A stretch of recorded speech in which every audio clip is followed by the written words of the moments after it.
but I believe you guys were about $750,000 a year in sales at that point, and just a few short years later now, hitting 4 million plus in sales. Just an incredible journey.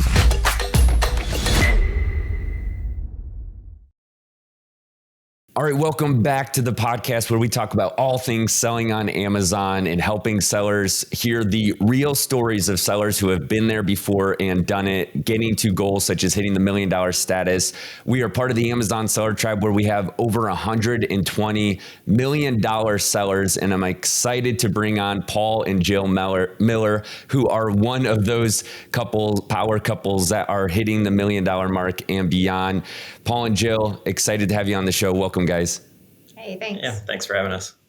So every week here, we're talking about what it takes to get to be a $1 million seller and all of the ups and downs along the way. Paul and Jill, I'm excited to hear your story, but just as a little bit of an introduction, Paul and Jill have grown to a $4 million annual business, almost all retail arbitrage selling on Amazon. You guys also recently expanded into Airbnb in Florida. I know a lot of sellers or entrepreneurs in general are interested in that. So I think we'll take time to maybe ask one or two questions if you guys are comfortable with that.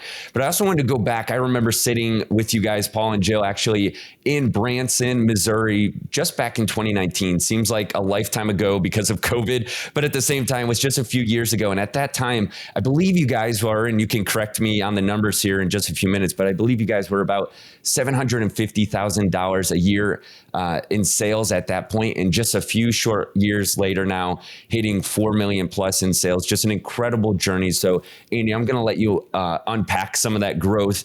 But what I think is so cool, actually, and you guys, I think we'll get into this, but Andy, I see a lot of similarities between your story of how you got started selling on Amazon and your background, and Paul and Jill as well. So I'm excited, Andy, I'm going to hand it over to you to ask some of these questions, unpack this story of the Millers that's just so exciting and inspiring for anyone who wants to start selling on Amazon. Yep, absolutely. So I was in education. I believe you guys are in education as well. So just share a little bit with us, kind of your career path and then how that led you to Amazon. Yeah, so we both have a background in education and coaching. So we did right out of college in a couple different locations. Jill taught for about 5 years before we had our first child, and then she stayed home, although she still coached volleyball. And I taught for probably almost 15 years total, spent in schools, teaching and athletic director, administration, that sort of thing. And that's kind of what Amazon came out of. In fact, it was 2013. We had just had our third child, and Jill was still staying at home with them. And we live in Lake County, Illinois, which is a North Chicago suburbs, one of the more expensive cost of living places. And so we just needed more money. So I was researching all sorts of things where we could get money without having to trade a lot of time. And we actually tried a few other things first. And eventually one summer found Amazon. Someone was talking about it on a blog, and we decided to try it out. July of 2013. So what's that, 9 years ago now? And it turns out it worked. So here we are. Cool. Yeah. So you were living in the beautiful state of Illinois where the taxes are really low, right? And you don't need a lot of extra money. Right. Not cool. Yeah. And so Jill, what was that like? So he discovers Amazon. What are you kind of thinking? Had you, Paul, had you done any other like side hustles or any other side businesses to, help your income as a teacher? Well, I mean, we were coaching, but that doesn't really pay either. Yeah. So Paul's a researcher. I mean, I figured this out within the first year of marriage. I blew a tire, and we were living in Charlotte at the time. He literally called every single tire place within 50 miles of Charlotte. And I was like, dude, just get a tire. But he had to have the best deal. So even in our first couple of years of marriage, I said, man, if we could ever find a way to make money off of Paul's deal finding, we'll be rich. And that's proven true. So he was really into this whole idea of passive income. Even before we were married, I grew up with a mom who stayed home with us and didn't work. And a lot of my friends did. And so that was kind of our our push, our why. Like I didn't want to go back to work. I could go back to teaching, but I really wanted to just be home when the kids were little. And so we found candy machines. We tried that, the kind you put a quarter in, you get a handful of candy. And I was servicing all of those, hauling the 2 kids around when the one was in school. It kind of worked, but quarters add up really slowly. It did help. It did help us buy a minivan, but that wasn't that's the cool. answer. Yeah. No, and it was a lot on me, especially with little kids in tow, to try to figure it out and do all that. So that didn't really work. So then he found this article about a stay-at-home mom that made $15,000 a year. And we both just looked at each other. We're like, man, if we could just get half that, that would help us out so much just to make ends meet. And so really we've always been a team. We've always worked together. We taught on the same floor at school. We've coached together. We've always worked together. And so when Paul came up with this and we talked it through, we're like, yeah, let's try this. I mean, worst case scenario, we just pay to get everything returned to us and we return it to the store and we're not out too much. But that first shipment, everything sold and we're like, Nice. It works. Yeah. And we knew nothing at the time. Like we didn't have any advantage that, I mean, in one sense, starting selling now is harder just because there's more people doing it. But in the other sense, it's so much easier because you have so many resources and people that can help you. I mean, we didn't even know, we honestly had no clue what sales rank was. Yeah. We found that out the hard way. Yeah. So something as basic as that, like we didn't know, we didn't have anybody to ask. We just had to learn it ourselves, you know? Yeah. Awesome. So we started it the first 3 years. We didn't take a penny out of it. We were really disciplined with our finances. We always were. And so we didn't have any debt. So that helped us. But then the first 3 years, like every paycheck that came in, we just went straight into more inventory just to grow it. Cause we started with nothing. It's not like we had a bunch of money up front to put into it. We started with $100. Yeah. And so after about 3 years of that, Joel was like, we're doing all this work. We're bagging clothes on weekends and nights. And we did not watch TV. Like we literally, like I was with the kids all day. Paul would get home from school. We'd eat dinner, put the kids to bed, we'd go to the basement and we'd work. Like we did not watch TV. We did not go out to eat. We did not sit around. If we ever did get a babysitter for the kids, it was always like, oh, what are we going to do? Let's go sourcing. Let's go make money. Or we'd go out to eat and then go to a store. You know? Yeah. It was a working date, we called it. So yeah, after 3 years of that, Joel was like, we're doing all this work, but we have nothing to show for it. And I'd be like, well, look at all this inventory we have. And that just wasn't doing it either. So that's when we started being like, okay, every time Amazon gives us a payout, which was every 2 weeks, let's take a small percent of it and use it for something for ourselves. So that's kind of when that started, probably around the 2016 mark. And we used it to buy a second vehicle. I mean, so we started to see some benefit of that without, draining the money that our business needed to grow. So, wow. And could I just ask a question there on, do you guys remember roughly what your monthly sales were approximately at that point when you did start to take a little bit of percentage out? Yeah, that's a good question. Let's see, yearly in 2016, we probably ended around a $250,000 or 300,000. So what's that? 30,000, not quite 25,000 a month, maybe. Yeah. Awesome. So you saw so you made the decision. You were bootstrapping. It sounds like you were doing your basement. So you were going out sourcing inventory, carrying it down the stairs. Yeah. Was it a full set of stairs? Was it a bi-level? Oh no, it was a ranch 1-level house. So it was a full set. Went down, with went a curve and everything. It had a curve in it, yeah. Yeah, in the basement. Yeah, so you're huffing all that down, you're sourcing, then you're huffing it all back. And when Jill says we started with $100, that's literally all we started with. And we didn't spend it on anything besides inventory. The stuff we needed, we were pulling boxes out of dumpsters and using our bathroom scale to weigh the boxes. My hairdryer. I didn't have a hairdryer. We used a hairdryer for a heat gun, all that stuff, just trying to get by and save our money. So, wow. Yeah. And so then you start taking a little bit out. And when did you come to the point you're like, wow, this, we might be able to turn this into full time? Yeah, it was probably a couple years after that, like end of 2017, we realized the amount that we were taking out every 2 weeks was pretty much equaling my salary at the school I was at. I was like, that's interesting. So, I mean, we're big budgeters. So what I actually started doing at that point was, all of our Amazon money coming in was kind of extra. We would use it for, the things we wouldn't normally do. And I started switching that, where I would take our Amazon deposits and use that to pay our living expenses, and the money from the school was extra. So it wasn't too long after that. I think a big turning point for us was the first conference that Paul went to. Like, up until then, this was just a hobby. Mm-hmm. And I would tell friends, some husbands have hobbies that cost money. My husband has a hobby that makes us money. Because it really was. It was a hobby. Like, right. It was fun and what we would chase after. But then he went to this conference and was surrounded by all these other sellers. And a lot of them had a very similar background to ours. And do you remember what conference that was? It was down in Florida. It was an old CES conference. Oh yeah. With Jim Cockrum. 2017. Yeah. One of those. Oh yeah. But I just realized that there's a lot of people doing this, and it was an actual business, and it kind of turned.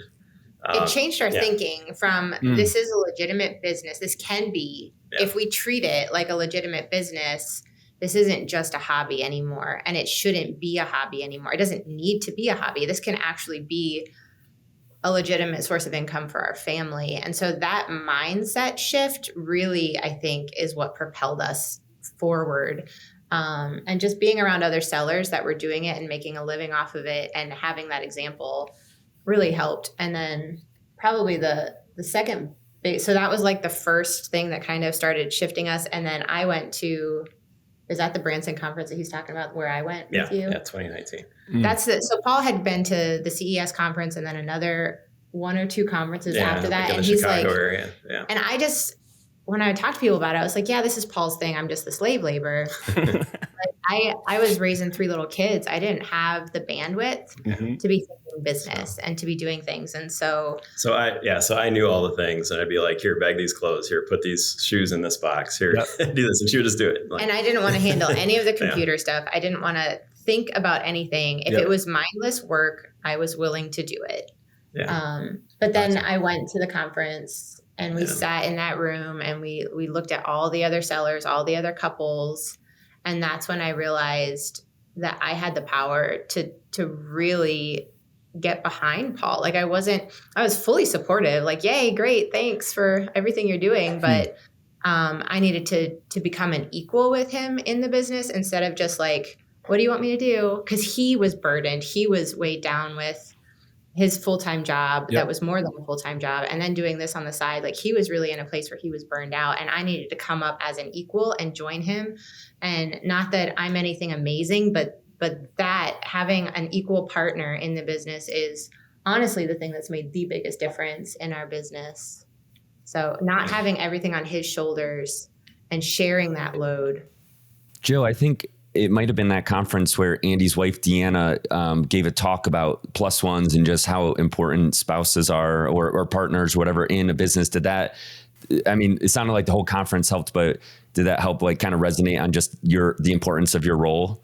I messaged Deanna a couple years ago. I said that specific talk was pivotal. That changed my entire mindset and outlook on this whole thing. Like I can point back to that exact talk when Deanna said that. And she basically was like, stop being a plus one and get on board.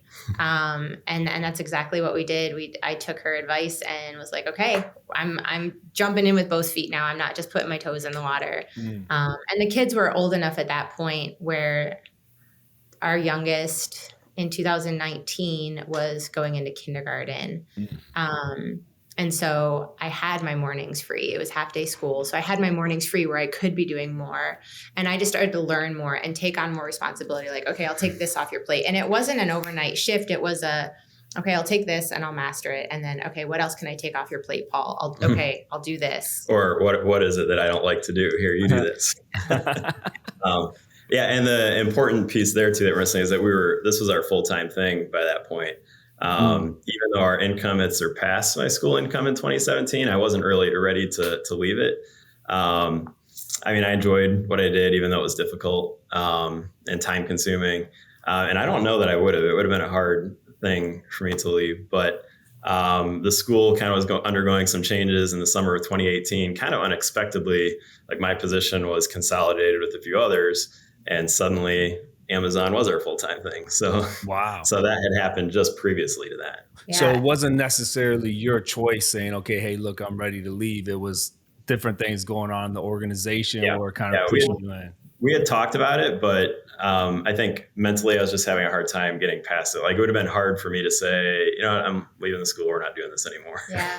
So that had to be said for me. We have a very faith-based background. Like we believe God directs our steps, and we felt very strongly that he had brought us to Illinois for this local ministry that we were involved in. And we talked like, what if we went full-time entrepreneurial? Because this is how you're bent. This is where your strengths are. And we talked about it and prayed about it. And we just really felt God had brought us to this school. And so we will not leave it. God will have to shut that door. That was the conclusion we came to. Wow. And then smack, he slammed it right in our face. But that's awesome. So for me, it was kind of similar. You know, we were house parents, and definitely it was faith-based, mission-based work. Done it for 15 years. My Amazon starts growing. I'd been doing it at the time we went full-time about 18 months. But Deanna felt in her spirit like, okay, it's time for us to transition out.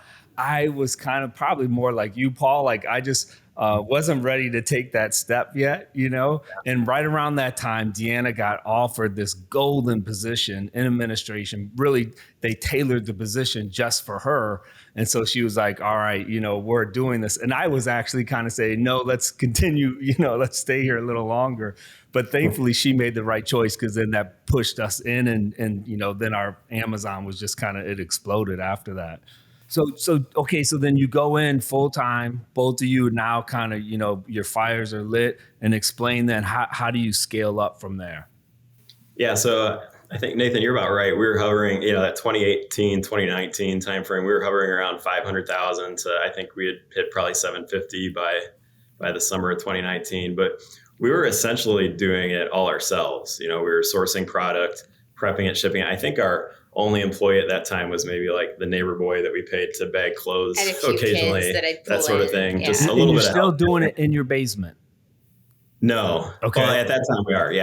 Yeah. So I want folks to hear this, because a lot of folks that start out, they don't understand. You're hitting like 500, 600, you know, $1,000, and you're still bootstrapping, doing it all in your basement. That's an extreme amount of work. Andy, we hit $2 million out of our basement before we moved. So amazing. So that amount was nothing.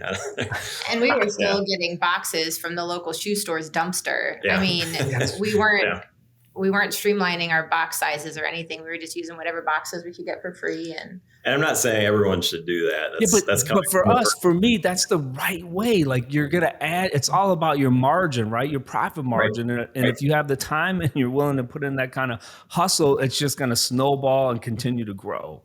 Right. And we were able to really guard that profit margin when we were growing, and when it was just us. We were able to make buys that were, you know, 100% ROI minimum, or whatever. And so our profit was just really, really big in those early days, because we had full control of it.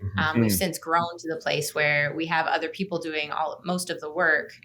And so that profit margin shrinks a little bit, but percentage of 4 million, even if it's a smaller percentage out of 4 million, it's bigger than a bigger percentage of 1 million. So you hit the 2 million doing your basement. Then what did you to start to scale up from there? I would say, we first started to scale after that first tribe conference, and Jill came on board. I will say, like, to anyone who's considering going, I'll pause for a second. If you're considering going full time, like, I think we knew in the back of our minds, like, if we quit our day jobs, his day job, and go full time with this, obviously we'll have more time and more energy to devote to it. But we vastly underestimated the mathematics there. Like, being full time, having a focus on just your business, it changes so much and allows you to scale in different ways that you never can when you're tied down to a day job. So if you're afraid of making that leap, like, look at what you're doing now, being distracted with a day job, and then multiply that, because it's going to be so much greater when you're doing it full time. So that was a big deal. And then we finally were able to get out of our basement. We found a warehouse pretty close to our house that we were able to purchase. So our basement was like 700 square feet? Yeah, maybe. At the most, yeah. like we were only pumping stuff out of like 250 square feet, I think. Bring it in, put it out, and then you had the death pile in the corner. Yeah, you would throw all that stuff in the corner and it would just pile up. Yeah. How powerful is that you can do $2 million of sales on Amazon out of a 250 square foot space, right? It's pretty crazy. And so we did have a little bit of help at that point. We had some people that were prepping for us pretty regularly, and they were people we knew. So it did work that they would have to walk into our house, through the kitchen with the dirty dishes and down to the basement. They'd come up and say, "Can I use the toilet?" And I'd say, "I don't know if they flush, but go for it." Yeah. So it did help that we knew those people at that point. That wouldn't work for everybody, but we wouldn't have gotten to 2 million without having people pretty much take over that prep part for us. Yeah, we had people prepping for us, and that was a big deal. But it got to the point where it was just really stressful. There were constantly boxes in our kitchen area at the top of the stairs. And then there was people coming and going, and the stress of like, is the toilet clean? I don't know. I was ready way before he was ready. But I'm glad we did wait until the time was right to move out of our house. And some people would ask, well, how do you know when the time is right? And I think the answer Paul was given is when your wife tells you it's time, it's time. He waited, I think. I waited too long. A year and a half. Like, I was like, I am done with this. I have pictures of we were pumping out boxes every single day. UPS was coming to our house every single day. And shipments were 10 to 20 boxes, large ones, not. Right. We were doing a ton of product out of our house, through our garage with little kids. So we finally found a place, though, that we were able to get for a really good deal in 2020. And that also, so what I just said about working a from job and quitting that to go full-time, how that's multiplied what you're able to do. It's almost the same idea from our experience, from working out of your basement to going to a warehouse. We did have semis back down our street and deliver pallets of stuff. But it was hard and it was complicated and people were grumpy. And suddenly you have a warehouse. We don't have a loading dock, but trucks are able to get in and out a lot quicker. And suddenly you're able to store more product. You're able to buy bigger on things. You're able to do things that you never even would have considered doing out of your house. And so again, your business just grows, exponentially it expands because you're in a different space now that's not your house and you're not as limited. One important piece in there that really helped us grow too was our process for prepping stuff and getting it out. That's a lot of work. And we were still doing it the way essentially we were in 2013, just because we didn't know, that's how we learned to do it. We taught ourselves. That's how we were still doing it. We didn't know any better. And we weren't in a position to look at what we were doing and question it and be like, how could this be better? We were just get the product out the door. So probably starting in that summer of 2019, we streamlined a lot of our processes, changed some things around, and it really improved our procedures for getting stuff out. And that was it propelled us forward a ton. Yeah. We paid to fly somewhere and be trained by somebody who knew the lean management concept idea. And that just blew our minds. I think it was 2 or 3 days. And it was really a big investment, outside of the conference for both of us to go down there, investment in time and having somebody watch the kids and just both of us focusing and putting our energy into our systems and how we do what we do, because we already had people working for us, but it was a mess. It was a hot mess. And we didn't even realize, one of the questions was, where's your bottleneck? And we're like, I don't know. I think we literally said, I don't think we have any. Do we have a bottleneck? And then we get down there, we're like, holy mackerel, we got this problem and this problem and this problem. Yeah. It just opened our eyes to see how other people do it and how what we were doing wasn't even, we didn't even know about buy listing at that point. I heard the word at the 2019 conference. Somebody said buy list. And I'm like, what are you talking about? But it wasn't explained. And then we got down to this place and somebody said it again. I was like, can you just pause for a minute and tell me what that is? And she explained how you could add things to a buy list while you're shopping. And I was like, what? That was one of our bottlenecks, was that we would shop. And then we'd get down to the basement and have a 6 foot long Nike receipt. And we'd be looking through for one UPC to figure out the price. So it's a small thing, but it makes a big difference. So one of the things you're saying, to go from that 2 million to 4 million, you have to really improve your efficiencies, because when it comes down to it, like you said, you're just moving a ton more merchandise, right? Yeah. It freed us up. We had certain things limiting us. Like we'd shop all day and then we'd be like, well, we can't shop again until we get rid of the stuff in our basement. Yeah. And so then we'd go down to the basement and we'd put it on it was almost like a punishment. Like you can't go golfing until you clean the garage. Like no more shopping till the basement's clear. Then you can go back out. Yeah. We used to call that the graveyard pile. Yeah.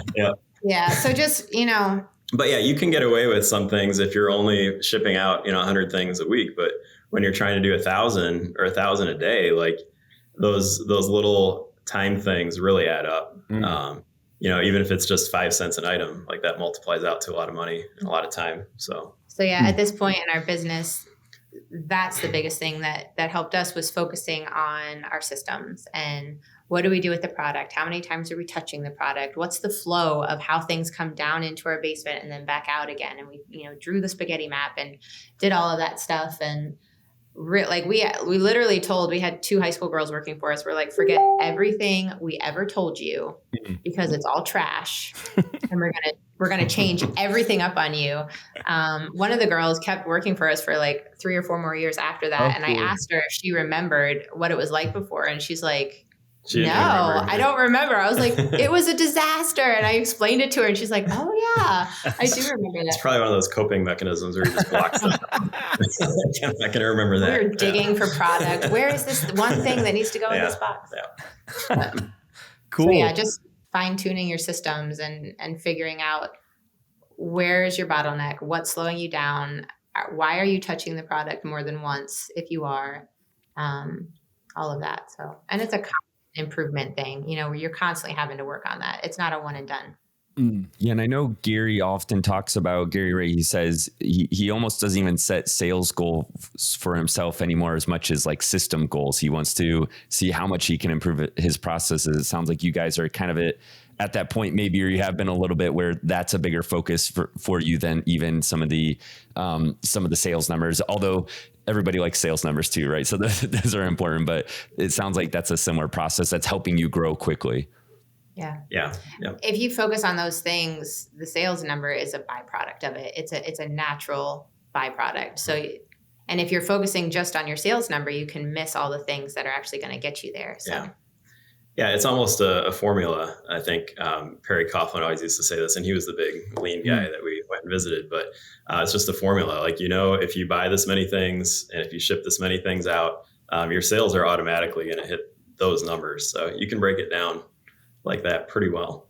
You're starting to sound like my warehouse partner, Steve Peterson, too. He's an accountant by trade, but he uses different terminology like that as well. You could really dig into that if you wanted to, and I know he probably would. Yeah. So you guys then, where do you see? We'll get into the Airbnb venture in a second. Like, where do you see your Amazon business now? Kind of what's your vision for it? Yeah. So once you've got those things set up, it's really, honestly, it's just a matter of what you want. Like we have, so many people that shop for us and they bring in so many items a day, and we have the people that prep those items. So, those sales numbers for us really, especially we're in a pretty big metropolitan area, like there's no limit to the places we could source product from. And we really don't have a ton of competition up here either. Yeah, there's some, but there's plenty for everybody. Right. It really depends on, how many people do you want to manage? If we doubled our shoppers, we'd probably double our sales numbers. It just becomes kind of a formula once you've got it set. And this year, we kind of lost one of our shoppers, and inventory in stores has been down a little bit. So our sales numbers are down some, but we can point to the specific reasons why that's the case. Yep. So this is kind of a good number. We're not necessarily I don't know. We always used to set sales numbers. Like this year we're going to hit 1 million. This year we're going to hit 2 million. This year I would always be like, I think we can hit 3. And Jill would be like, we can do 4. I'm always the more cautious one. This is probably the first year where we didn't actually set a number because I don't know, more, I think Nate, you just kind of said it, but there's other things in your life that kind of are more important than driving for that number. You know, if it means that we spent more time with our kids this year and maybe went on a trip with them for an extra week and we only sold 3 million instead of 4 million, I mean, we can live with that. So I think the we'll see. thing that drives us right now too is our employees and making sure that we have enough for them to have that stability and that's a big why for me. Like I enjoy providing a safe atmosphere for the ladies who work for us. And I'm the one who manages, like we haven't talked about this at all, but we have very split roles in our business and that's why we work. That's why I think our business has been so successful. I don't think any one person can have all of the attributes needed to have a really, really successful Amazon business. You'll get to a point and then you're not going to be able to really grow. Like having a partner that works alongside you and balances your weaknesses with their strengths is such a vital thing, I would say. Yeah.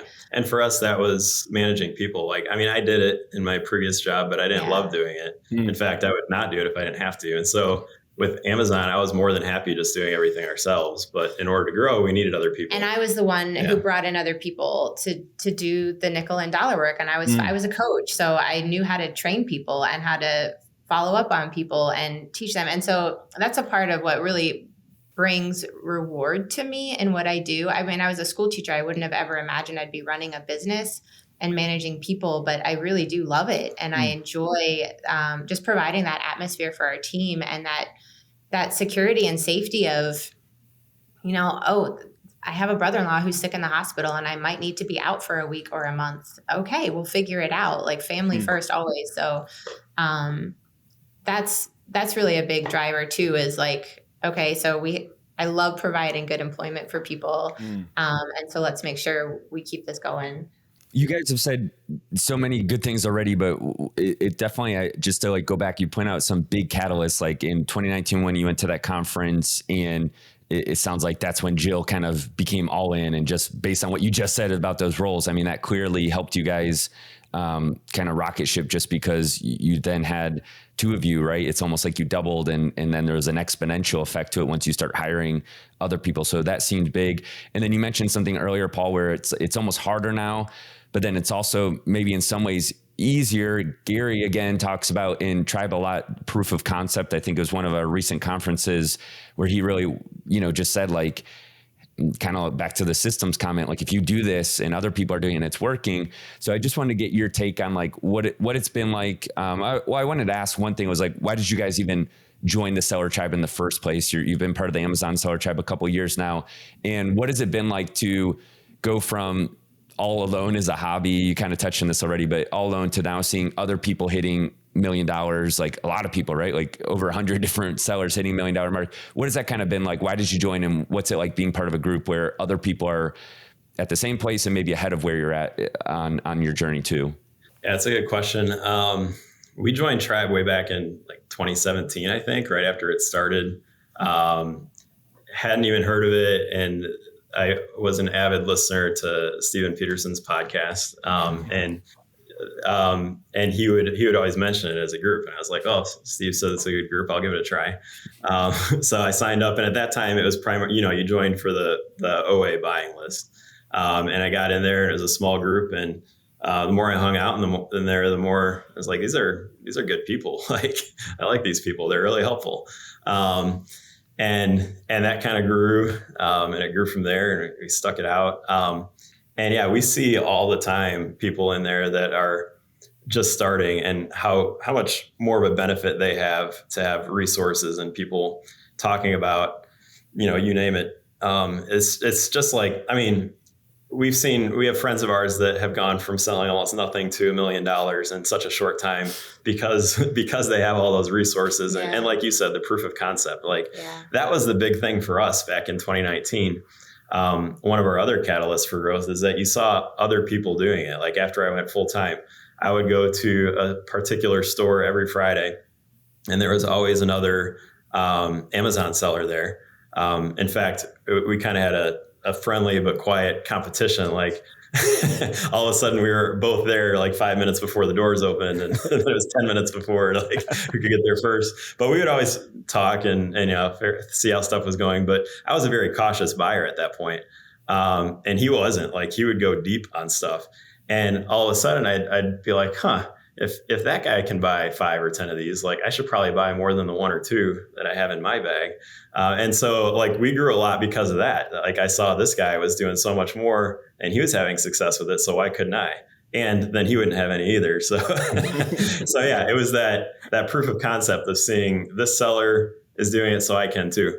And that's kind of a little bit of a competitive spirit, but that's in the tribe too, minus the competition maybe. Yeah. But you see other people that are doing it. Well, it goes back to our faith background too. Like I truly believe God made us to be in community with other people.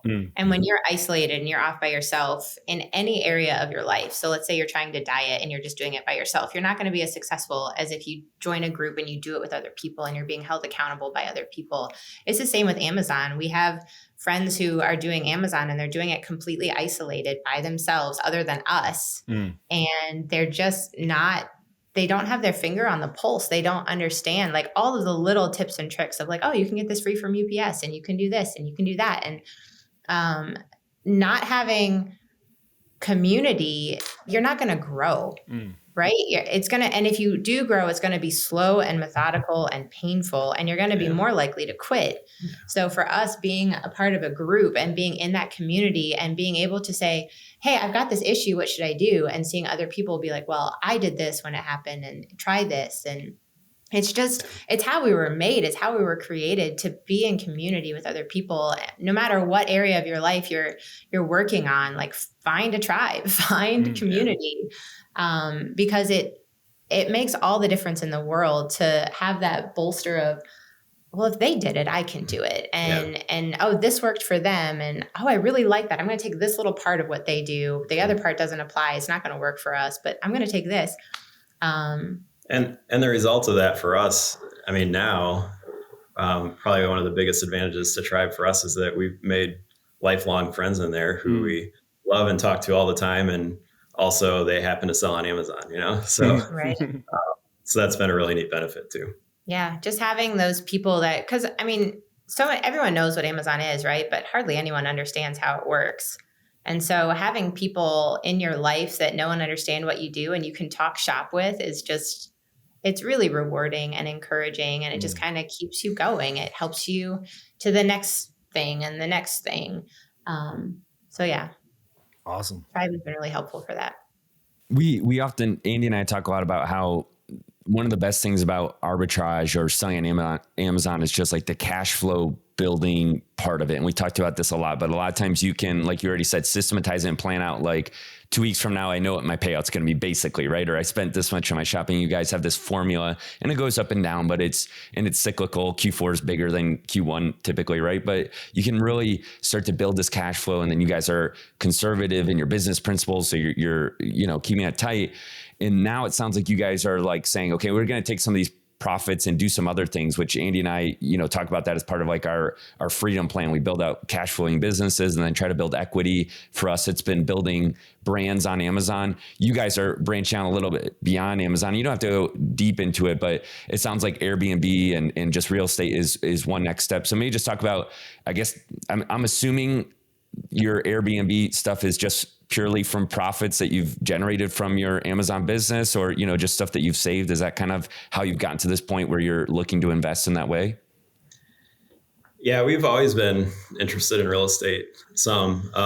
We've had a long-term rental property that we ended up selling recently, but I think we first started renting it in, 2008 maybe. So a long time. Yeah. And we had actually purchased, we have several long-term rentals at this point, which we liked. I mean, it's nice to have that asset in a different class than Amazon. Kind of that regular cash flow is helpful. And then a year or two ago, I stumbled across, the researcher in me stumbled across short-term rentals, which was long-term rentals, but kind of on steroids as far as the cash flow, like 10x, which of course was really interesting to me. So did a lot of research into that. And the more I looked at it, the more intriguing it was. I found a group, a community that does that, which was helpful. Saw the proof of concept of people doing it all over the place.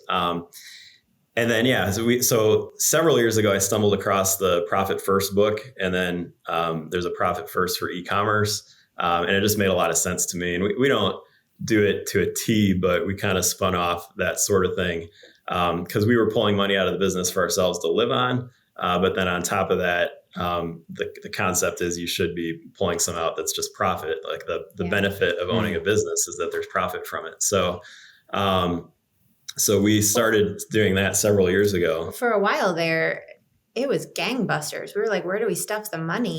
Not so much that way now, but for a while there, it was like, where do we put this? Right. This is a problem. And so Paul came across the bank on yourself concept also, which is the whole life insurance policies, and you put your money into those. And instead of putting it in like a 401k or a retirement fund, you put it in these whole life insurance policies, and then you can be the bank and you can take a loan out to buy a house or to whatever you want it for. That money is yours, but you keep earning interest on it. And then you pay it back, as you're able to. So we really zoomed in on that concept and studied it and understood it well and realized, okay, this is legitimate. And then that's where we started putting all of our extra cash was in these whole life insurance policies. So then when it came to buying a vacation house in Florida, we were able to take a loan out from ourselves. That's awesome. So we are the bank on that, and we're paying ourselves back. That was Paul doing some more research, huh? Yeah, you say whole life insurance, and a lot of people think scam, and there's people out there, radio personalities, that talk about how bad My dad was a whole life insurance salesman for like 45 years. So they're mostly misunderstood, but there's some pretty cool things you can do with them in recent years that actually are pretty smart. We really we love the idea of using our money to make more money. Yeah. And so we didn't want to just tuck it away for retirement. We wanted to be able to use the profits we were making to continue to make more profit. And we really fell in love with that idea. And so far it's been absolutely amazing. And I'm just really thankful for the knowledge that we've gained, studying this concept and putting it to work. It's worked really well for us. So for the Airbnb thing, we started looking at particular vacation markets is what we decided are good locations. I mean, honestly, they're some of them are recession proof, the ones that you drive to.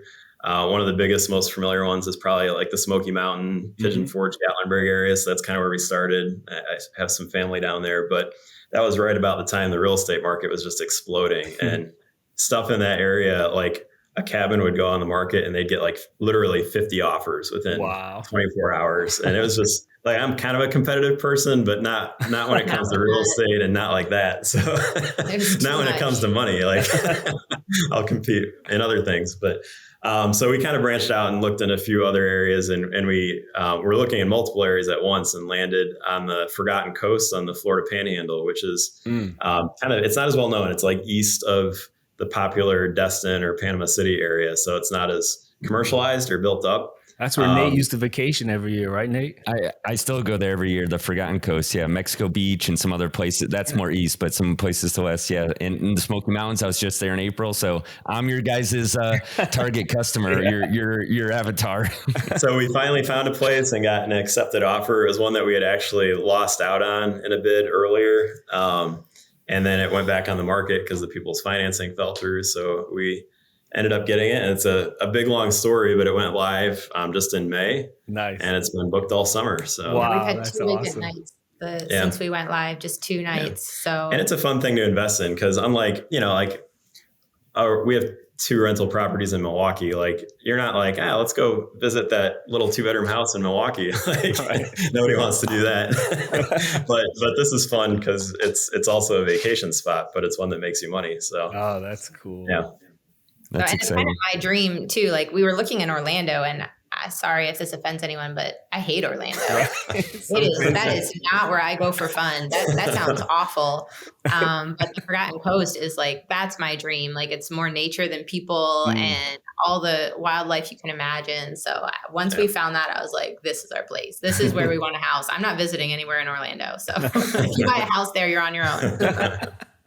Well, as we wrap this up, I mean, we're now hearing about all the benefits on this long journey, right, from 2013. And again, it's great it's really interesting to hear the parallels between Andy, your story, and Paul and Jill, just, so many similar factors. But if you could try to take yourself back a little bit to 2013, but, modern, and if somebody listening to this was just getting started and maybe they've dabbled, they're doing the research like Paul was into, and they realize like, yeah, it's possible.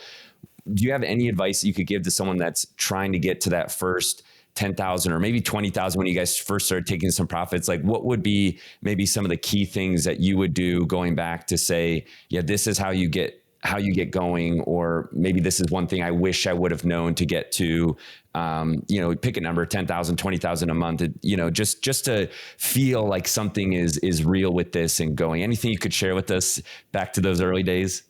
Yeah, I mean, depending on how early you are into it, I mean, at some point you just have to start. Like, you could sit there and read about it and see other people doing it and watch YouTube videos all day long for weeks or months, and you're not going to build a business. You might know how to, but at some point you just have to do it. And there's a lot to be said, I think, for learning by doing. Yeah. Sure, you're going to make some mistakes, but they're not going to be $10,000 mistakes likely. It's just going to be small things. That won't hurt your business, and you're going to learn so much quicker when you're just doing it. Don't let fear keep you from doing it. One of the biggest things for me, other than Deanna's thing, was when, and maybe it was part of Deanna's thing, when she shared about Andy's mistake that he made.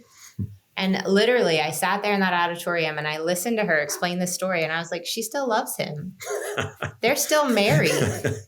Like, that's a massive mistake that he just made, and they came through it. And so for me, it was like, let's not hold back anymore. I was letting Paul's fear-based drive everything. And at that point, I was like, nope, we can make mistakes. It will be okay. And as a coach, I always told my players, you learn more from your mistakes than you do your successes. So when you messed up, all right, let's sit here for a minute. Let's learn from this. But let's use it to make us better. Like, don't be afraid of making mistakes. Don't be afraid of the pain that comes with that. Like, you will make mistakes and it will be hard, but you're going to get through it. So that would be. Yeah. That's kind of the other thing I was going to say, is be aware of yourself and your own limitations. Like, my cautiousness really held us back those first couple of years. I mean, there was people in 2013 that were probably just killing it with, Frozen dolls or whatever else and going crazy on stuff. And here I am. Yeah. I sold some Frozen back in the day for sure. Yeah. And I was so bent with my researching and cautious personality. I was so bent on not making a $10,000 mistake that it really held us back. When Jill would go shopping with me, as she started to come on more, we'd see something in the store and I'd be like, oh, look, there's $5 Lego sets that are normally $50. You should probably get like 3 or 4 of these. And she'd be like, why would you not get them all? Which is like, seems like a no-brainer now, but like then it was all like shallow and deep. Don't make any mistakes. Right. And I mean, yeah, that'll keep you safe, but safe is not going to get you enough profitability to go buy a beach house or whatever else it is that you want to do with your life to pay your bills or whatever. Safe isn't the end goal, guys. The other thing I would say is find a partner. I mean, I've said it already, but find somebody that can team up with you, whether it's a family member or spouse or who knows, find somebody. Don't do it on your own. And if you are doing it on your own, just make sure you're in community and you've got people that you're able to bounce things off of and ask questions to. And one last thing that I would say is don't expect to take money from this immediately. You need to commit to doing this for a certain amount of time. Anytime, especially boys, when I would coach boys volleyball, they'd come to the first practice and then be like, I'm out. I can't do this. This is so hard. Like, I've been dribbling a basketball since I was 5, kicking a soccer ball. What is volleyball? This is so weird. And I would tell them, hey, you've got to commit to 2 weeks. At the end of those 2 weeks, if you want to quit, then you can. But you can't quit before you understand what you're doing, because you don't know what you're doing yet. And it's the same thing with Amazon. Like, give yourself a time frame, give it all you've got, and then reevaluate. It's not a get rich quick scheme. We would have so many people come to us and say, we want to be where you guys are, and we want to have this financial freedom that you guys have, and we need it yesterday. And I'm like, Amazon's not it for you then. Right. This is not your answer. If you need financial freedom yesterday, you're in trouble. Like, Amazon is not going to be your solution, because you are not going to be making a profit right away. I mean, most businesses don't make a profit within the first year.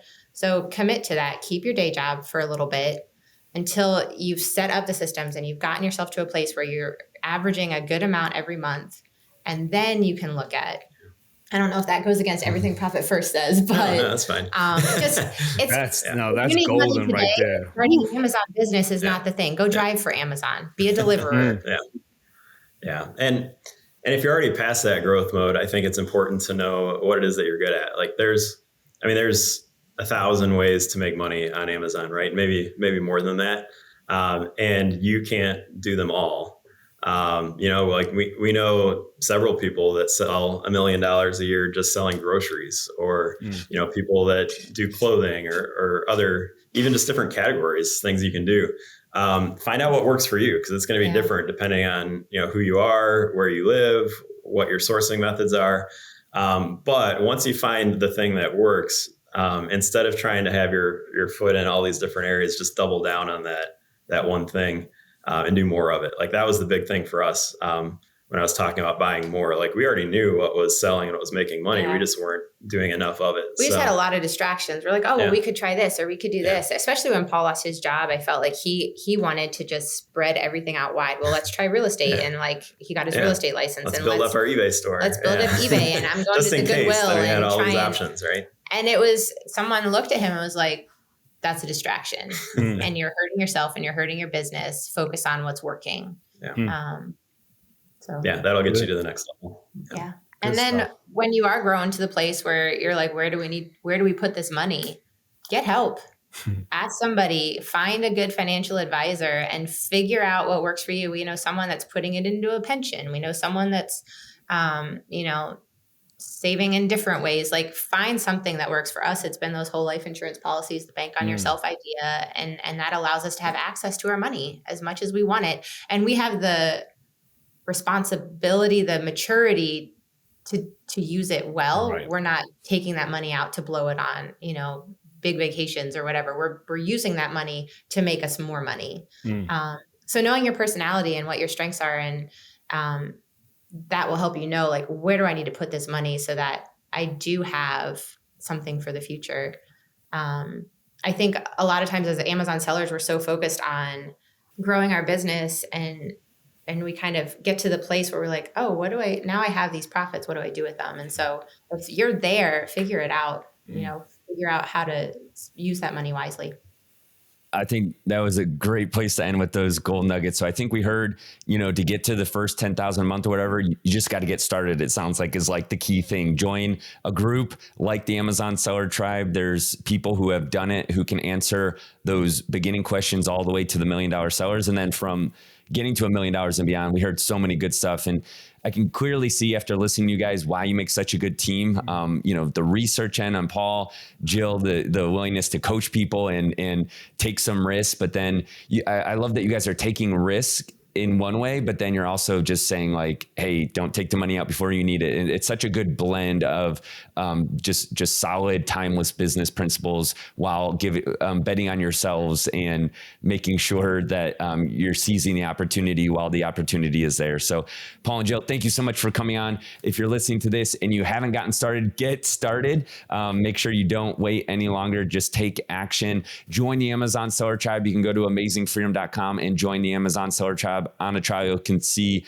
Paul and Jill in action there, and over 100 other $1 million sellers. And Paul and Jill, just want to say big thank you for coming on the show with us today. No problem. Thank you. All right. Thanks, guys. Have a good rest of your day. See you, everybody.